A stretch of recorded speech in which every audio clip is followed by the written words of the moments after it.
All right, I want to take out some time and talk about few things that keep disturbing my mind. I see it very often. I hear it very often, but personally, I call them myths that are attributed to men. Myths, I mean by um, unrealistic misconceptions that are generally made as statements or belief over men. I often hear people say that men are promiscuous in nature. All men are promiscuous in nature. Point to note, I'm going to be making my point from the basis of the fact that I am a believer and there are other believers too who live on this fair. So when people make assertion and say all men, they want to mean every man, whether a believer or unbeliever. But the truth be said, um, natural men can actually be promiscuous. Natural men can actually be promiscuous. They say, I can't stay with one woman.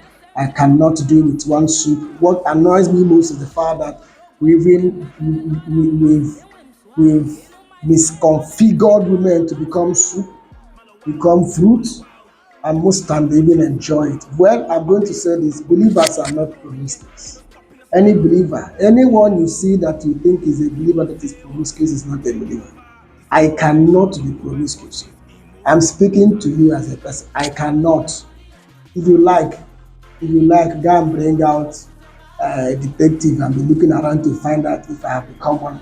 Even as a dead person, even if you want to give an example, even in the example, I cannot be.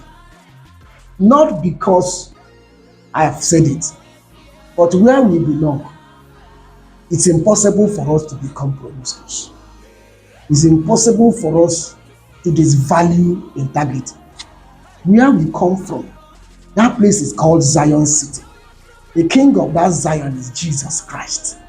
And he is not just a king, he's a king that sits on the throne and also lives in the heart of the subordinate, whose we become.